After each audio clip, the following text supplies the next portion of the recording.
Happy Monday, crafty friends. Hello, everybody. I'm coming on today with a mishmash of hauling and project shares and goodness, I say.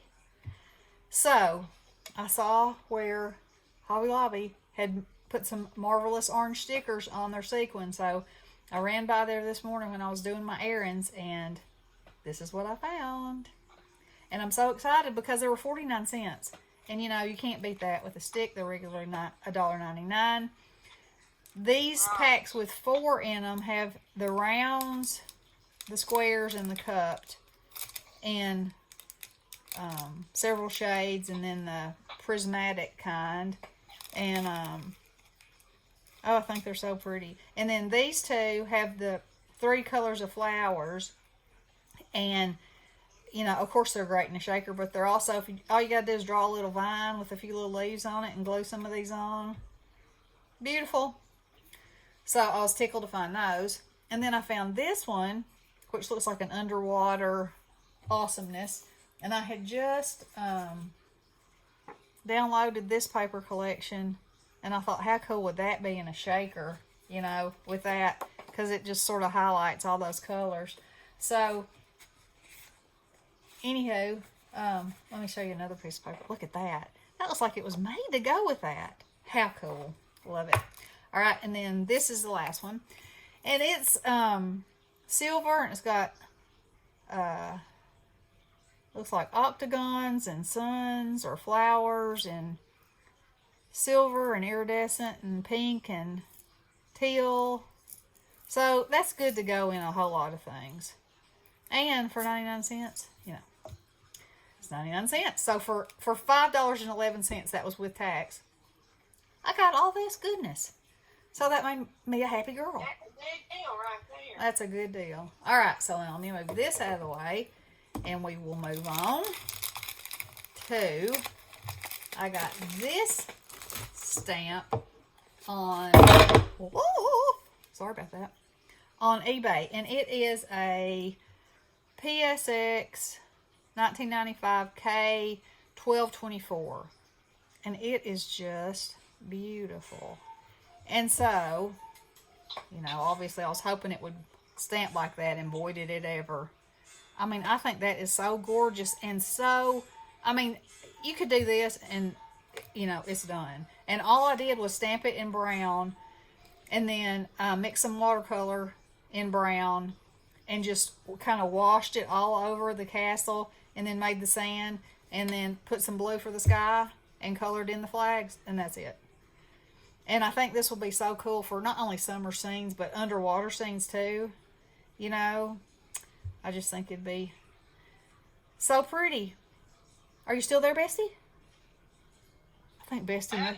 Oh. I put you on mute because Mike's in there on speakerphone and he's being real loud. Oh, I was like, Bestie? Where'd Bestie go? Yeah. Is Bestie down? Huh? Let me put you back on. Okay, all right. In there. Okay, so anyway, I'm so tickled with this. And like I said, underwater scenes, beach scenes, you know, it's gorgeous. So detailed, so detailed. So anyway, there's that. And then I had ordered these from a store on Alley, and they came, and here's my little examples. Aren't they cute? They're precious. And they have several other little rabbits that I thought were just adorable. But I'm really tickled. And so whenever I make these, oh, here's some coneflowers too. And those are this set, because y'all know I love a coneflower. And you could actually stack them all together and have super duper layered coneflower. But I didn't really want mine all that much layered, so I just put 2 sets of petals on there. And I always use watercolor paper whenever I'm cutting any die cut out. And that way I can either watercolor them or use markers or color pencils. I can do whatever I want to. So, and I know, you know, that mostly when you think of die cutting, you think of having to cut like the red coat and the yellow feet. But y'all, this is so much easier, and you can make it whatever color you want to. And it's coloring like coloring in a coloring book. You can do it. I promise you can do it. You don't have to shade it or anything. You can just color it. Because if you were cutting it out of colored paper, their heads are cut off. If you were cutting it out of colored paper, there would be no shadows or no shading or no highlight. So, keep that in mind. And don't be so closed off to the number of pieces something has. Because you don't have to use all those pieces. For instance, this one, these tiny little pieces are supposed to be the dots on his feet. No. These tiny little pieces are supposed to be the lines on his jacket. No. I did put, let me see, did I put his socks on? No. I just colored his socks. Those are his socks. They must be ankle warmers. Because, yeah, they're just like socks.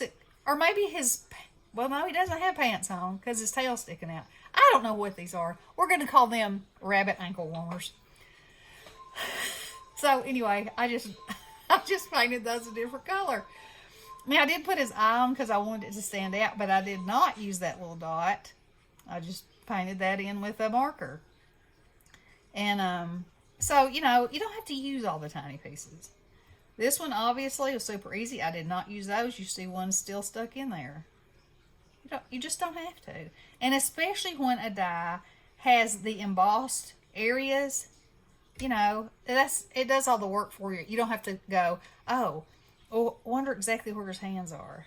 I mean, they're there. You went completely away. What happened? I have no idea. I haven't put... Stop! Stop! I'm here. Are you there? I'm going to have to hang up on her if she doesn't quit. Hello? I hear you. Barely. Okay, quit. I'm trying to do a video. So I know I couldn't hear you at all. Okay. So anyway, those are some things that I've been working on. And, maybe I'll show you this.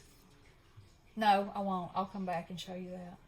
Once I decide exactly which piece of paper I'm going to put it on. So I have a lot of plans for this week as far as videos go.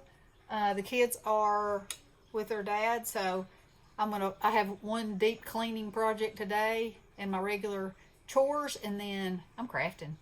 So y'all stay tuned, and I hope you get some crafting time in too, and create, and try cutting your dies out in watercolor paper. Just try.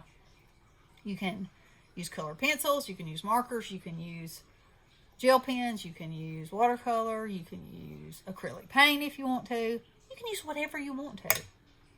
And make it whatever color you want to. No stress, no pressure, no 1,000 passes through your die cutting machine. Only one. Yeah, especially if you have a newer die cut machine like I had my... Yes, I've been telling. It's amazing. I told her. I said, I'm sorry. I think your machine is worn out, because at first we thought it was the plates, and then it still wouldn't cut. And I was like, you know what? Either you're going to have to shim this thing up or something. And so finally, we were somewhere and they had one for a really good price, and she got it. She came home and used it. She was like, "Oh my goodness!" It was like a light bulb came on. But I said, don't throw the old one away, because you can use that to cut foam and stuff. Yeah. We're bad about never throwing anything away anyway. I mean, I have my original one, and that's what I use it for, is for cutting foam or cutting something really thick, because that tends to warp your... big embossing foamer. Uh-huh, yep. Anything that I think will be stressful on my new machine, I put it in the old one, because, it's lived its life, and if something happens to it, it'll be okay. But I love it. I love having it for all those purposes. So. Yeah. And, when I hurt my shoulder, I got an electric one, and I rarely ever use it. I like it. It works great. Part of the problem is I don't have a place that I can set it up and just constantly use it, So there you go, and there you have it. And there it is.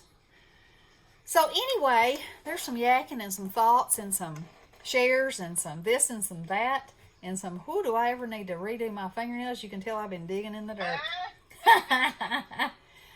But anyway, I hope y'all get to craft sometime this week. I hope you're safe and healthy and happy and do something that makes you happy. And y'all have a wonderful week. I love you guys. Blessings.